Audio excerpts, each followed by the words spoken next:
Welcome to Review Monster 101. This review includes 25 multiple-choice questions to review for Unit 7 of the Common 9 Unit series to prepare for the AP Psychology exam. After each question, I will offer a brief explanation. For reviews of the other 8 units, please subscribe. It helps me out and allows me to make these freely available review materials. Grab a beverage and snack. It is time to unleash your review monster. Let's begin. 1. According to the drive reduction theory of motivation, what are primary drives? A. Learned drives like money. B. Desires for optimal arousal. C. Biological needs such as food and water.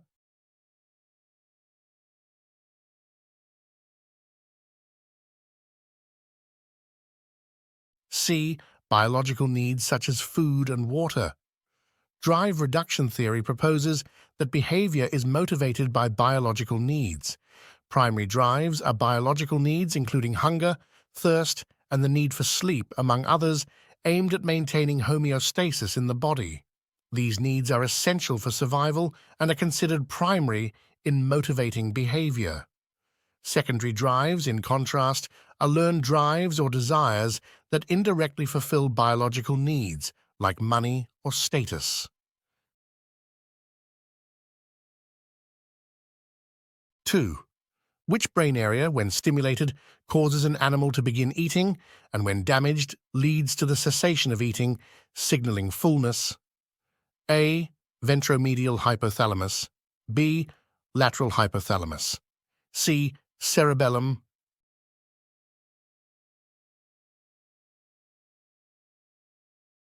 B. Lateral hypothalamus. The lateral hypothalamus, when electrically stimulated, causes an animal to start eating. Damage to this area would result in starvation because the sensation of hunger disappears. In contrast, the ventromedial hypothalamus, when stimulated, leads to the cessation of eating. Damage to this region would prevent the animal from feeling full, leading to continuous eating and an inability to sense satiety, resulting in overeating and obesity.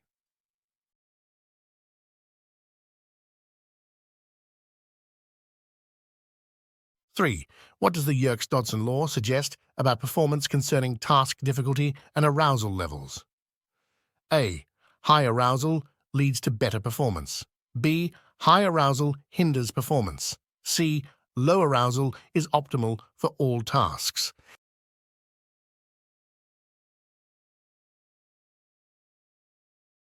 B. High arousal hinders performance.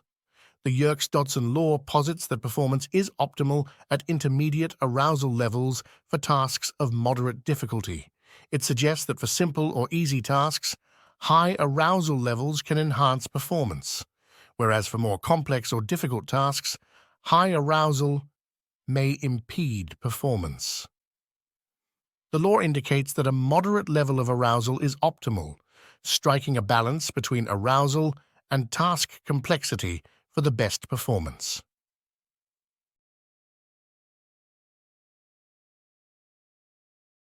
4. Which hormones are released when an individual feels hungry, and which hormones are released when they are not hungry? A. Leptin and PYY when hungry, orexin and ghrelin when not hungry. B. Orexin and ghrelin when hungry, leptin and PYY when not hungry. C. Leptin and PYY when hungry, orexin and ghrelin when not hungry.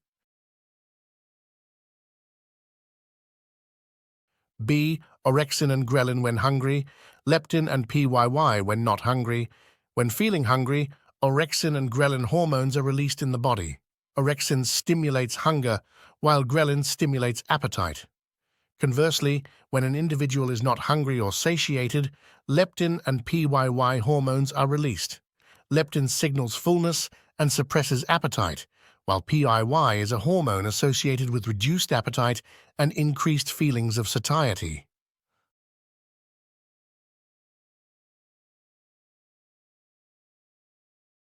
5. What is the primary characteristic of the Garcia effect in relation to taste aversions? A. It develops a strong liking for certain foods. B. It creates a preference for bland foods. C. It associates a specific food with nausea.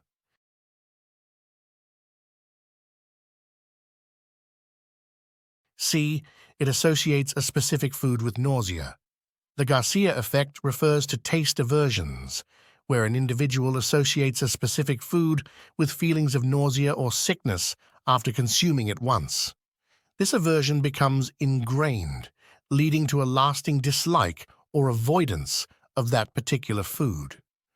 This phenomenon can occur even if the sickness resulted from other causes and not necessarily from the food, creating an aversion to the taste or smell of that food.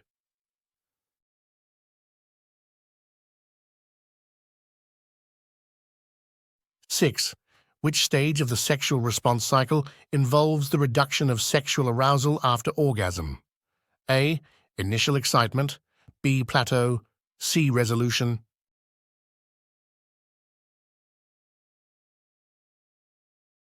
C. Resolution.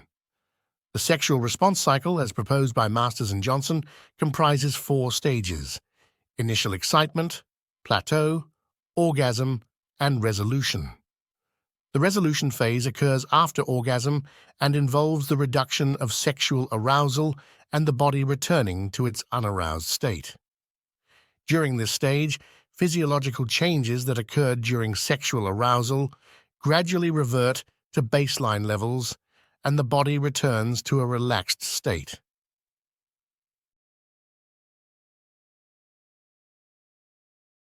Seven.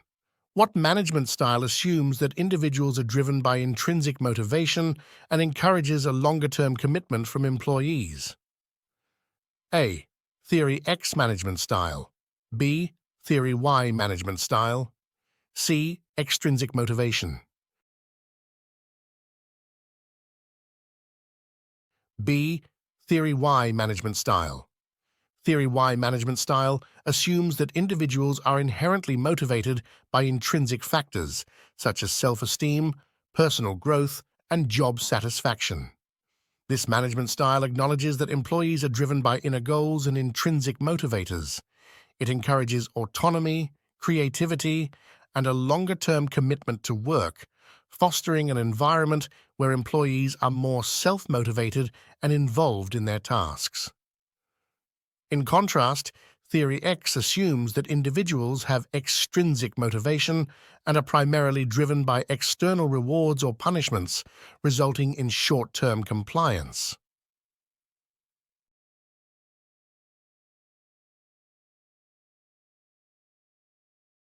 Eight. Which scenario represents an avoidance-avoidance conflict in motivation? A. Choosing between 2 equally appealing options.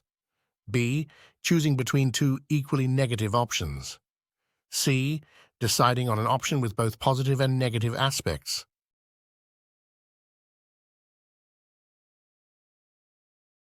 B. Choosing between 2 equally negative options. An avoidance-avoidance conflict occurs when an individual is faced with 2 options, both of which are negative or undesirable. In this situation, the individual is forced to choose between 2 unfavorable outcomes, leading to conflict as they attempt to avoid the negative consequences of each option. Unlike approach-approach conflicts where both choices are positive or neutral, avoidance-avoidance conflicts involve selecting between 2 undesirable or unpleasant alternatives.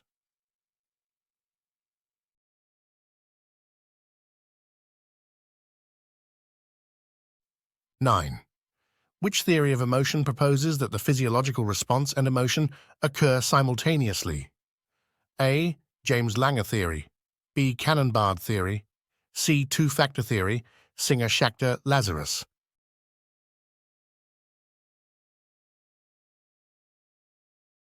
B. Cannon-Bard theory. According to the Cannon-Bard theory of emotion, physiological changes in the experience of emotion happen simultaneously. This theory suggests that when an emotional stimulus is encountered, both the physiological response, such as increased heart rate, and the emotional experience, such as feeling fear, occur at the same time, rather than one causing the other. James Lang theory posits that the physiological response precedes the emotion, while the two-factor theory suggests that both physiological arousal and cognitive interpretation together lead to emotional experiences.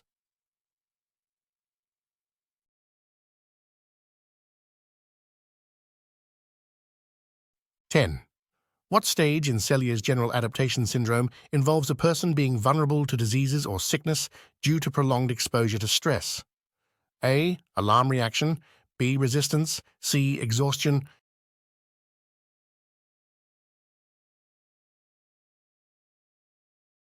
C. Exhaustion. Cellier's general adaptation syndrome comprises three stages: alarm reaction, resistance, and exhaustion. The exhaustion stage occurs when the body's resources become depleted after prolonged exposure to stress. At this stage, individuals become more vulnerable to illnesses and diseases due to their body's weakened ability to cope with ongoing stress. The alarm reaction stage involves the body's initial response to stress, while the resistance stage involves coping and adapting to stress. 11. Which concept refers to an individual being fully absorbed in an activity to the point where they lose track of time, often considered a healthy state? A.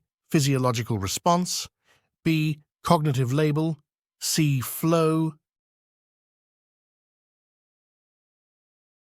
C. Flow. Flow is a psychological concept that describes a state of deep engagement and absorption in an activity. When someone is in a state of flow, they are fully immersed in the task at hand, experiencing a high level of focus and enjoyment. In this state, individuals often lose track of time and feel a sense of effortless involvement in what they are doing. This condition is generally considered a healthy and positive experience, associated with high levels of productivity and satisfaction. 12. What does the Social Readjustment Rating Scale, SRRS, measure in relation to stress? A. Coping strategies. B. Level of stress caused by life-changing events. C. Mental health consequences of stress.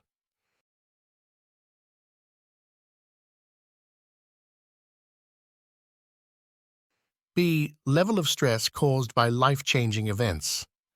The Social Readjustment Rating Scale, SRRS, quantifies the level of stress caused by various life-changing events. It measures the impact of different events on an individual's stress levels by assigning life change units, LCUs, to each event. These events, such as marriage or going to college, are rated based on their potential to cause stress. The scale helps to gauge the cumulative impact of these events on an individual's stress level, reflecting how major life changes can contribute to stress.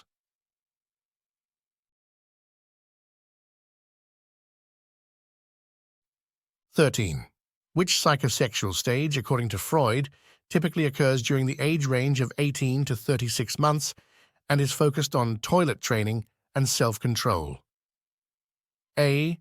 Oral. B. Anal. C. Phallic.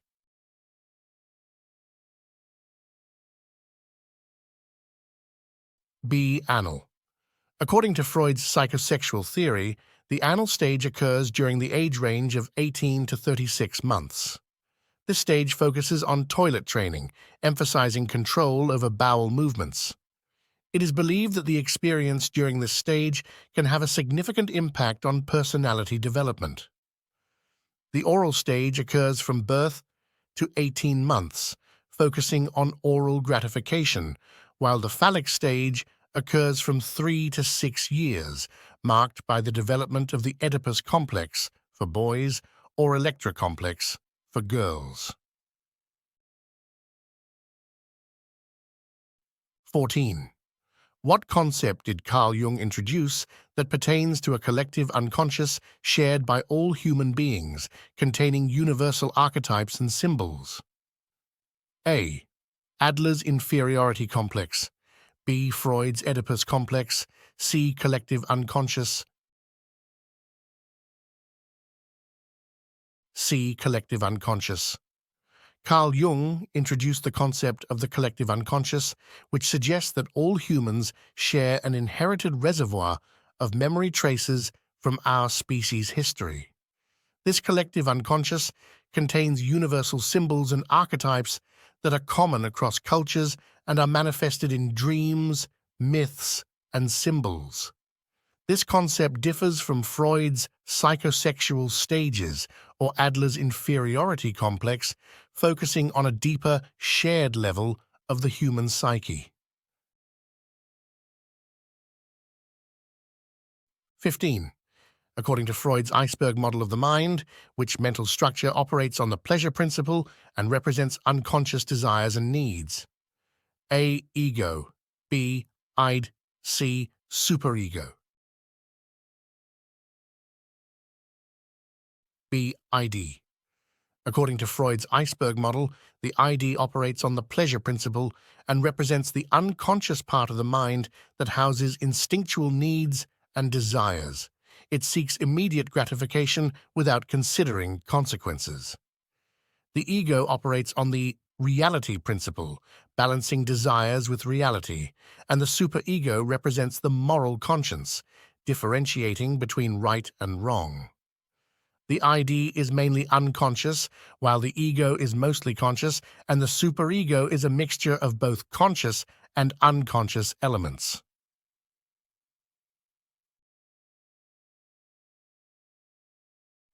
16. Which neo-Freudian theorist studied the impact of the inferiority complex on motivating individuals, emphasizing social rather than sexual factors in personality development?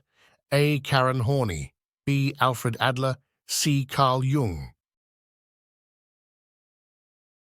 B. Alfred Adler. Alfred Adler, a neo-Freudian psychologist, focused on the social aspect of personality development and introduced the concept of the inferiority complex. He emphasized the role of social influences and how feelings of inferiority can motivate individuals to strive for superiority. While Karen Horney also contributed to neo-Freudian psychology, she studied feminine psychology and cultural influences. Carl Jung introduced the idea of the collective, unconscious, and archetypes. 17. Which defense mechanism involves reverting to earlier psychological stages during times of stress or anxiety? A. Projection. B. Regression. C. Displacement.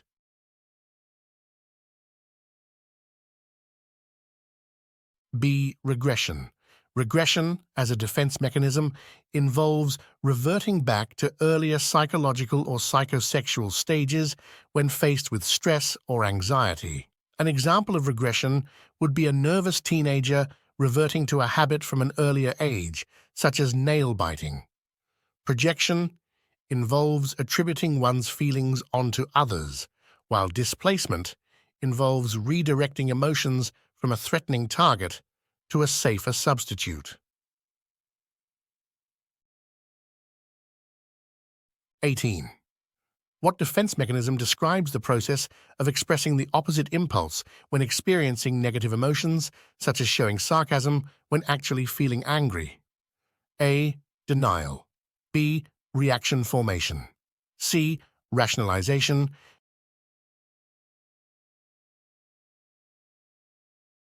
B. Reaction formation. Reaction formation is a defense mechanism wherein an individual responds with the opposite impulse of their true feelings. For instance, exhibiting sarcasm or expressing the opposite emotion to what they truly feel. Denial involves refusing to acknowledge reality, while rationalization entails justifying behavior despite knowing it is wrong.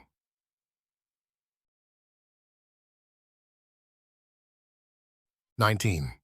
Which psychoanalytic therapy technique involves the patient speaking freely about whatever comes to their mind, aiming to reveal unconscious impulses and triggers? A. Free association. B. Projective tests. C. Thematic apperception test. A. Free association. Free association is a psychoanalytic therapy method where patients speak freely about their thoughts without censorship or hesitation. The goal is to bring unconscious thoughts, impulses, or triggers to the surface. Projective tests involve interpreting random images, while thematic apperception test requires creating stories based on images.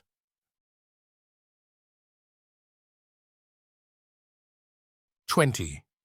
Which theory emphasizes that personality is shaped by interactions between traits, environment, and behavior, creating a loop of mutual influence?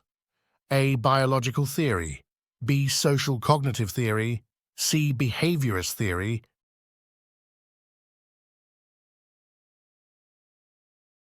B. Social cognitive theory. Social cognitive theory, proposed by Bandura, posits that personality arises from interactions between personal traits, the environment, and behavior. This theory suggests reciprocal determinism, where traits, environments, and behaviors continually interact and influence each other. Biological theory focuses on genes and heritability, while behaviorist theory underscores the influence of the environment on personality.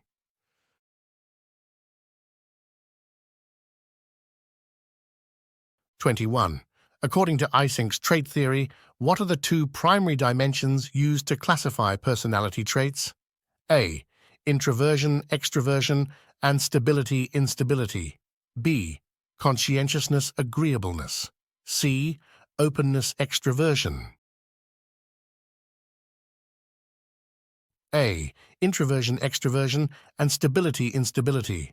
Eysenk's trait theory is based on two primary dimensions: introversion, extroversion, and stability, instability, also known as neuroticism, emotional stability. These dimensions form a two-dimensional scale describing different personality traits. The other options are traits from the Big Five personality model: conscientiousness, agreeableness, openness, and extroversion. 22. What cultural emphasis is placed on the uniqueness of each person and their decisions? A. Collectivist culture. B. Individualistic culture. C. Hierarchical culture. B. Individualistic culture. Individualistic culture, like in the United States, values the uniqueness of individuals and emphasizes personal decisions and accomplishments. In contrast, collectivist cultures, such as in Japan, prioritize the collective good of the community over individualistic pursuits. Hierarchical culture does not describe the cultural emphasis on individuality or collectivism. 23. Which assessment technique aims to reveal unconscious thoughts and emotions through ambiguous stimuli? A. MMPI. B. Thematic Apperception Test, TAT. C. Minnesota Multiphasic Personality Inventory, MMPI.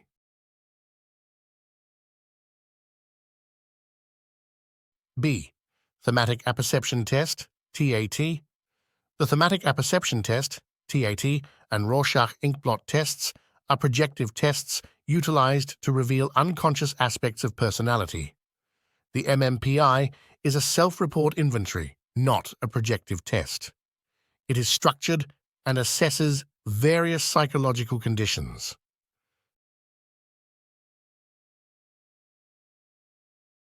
24.